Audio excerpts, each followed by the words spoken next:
Isang napakainit na gabi para kay Brandon Podziemski na kumamada ng career high na 7 3-pointers upang pangunahan ang balanseng opensa ng Golden State Warriors sa kanilang dominanteng 148-106 na panalo kontra sa naghihirap na San Antonio Spurs kanina.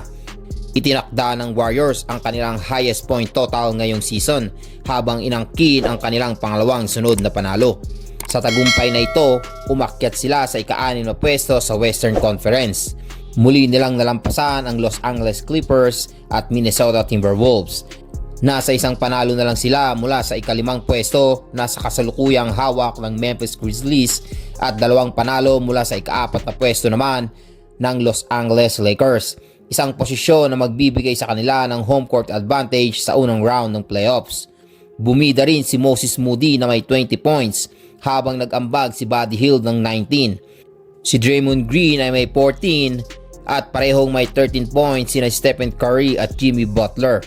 Patuloy na umaarangkada ang Warriors mula nang makuha si Butler sa isang trade noong February 6 kung saan may impresibong 18-4 record sila kapag kasama siya sa lineup.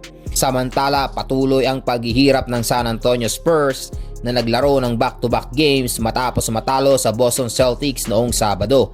Hindi na nila nagawang lumaban ng seryoso kontra sa Warriors, lalo na't nagbigay sila ng season high na puntos sa isang laro at nalasap ang kanilang pang-4 na sunod na pagkatalo.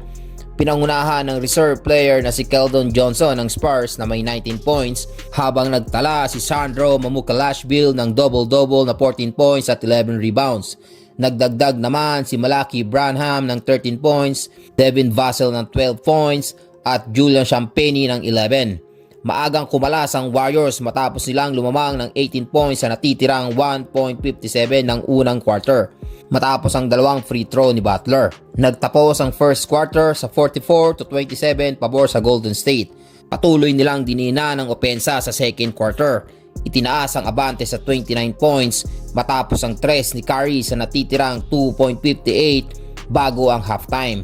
Isang late run mula kay Johnson kung saan siya ay nagtala ng 7 sunod na points at nagdala sa Spurs sa 68-44 pagpasok ng halftime.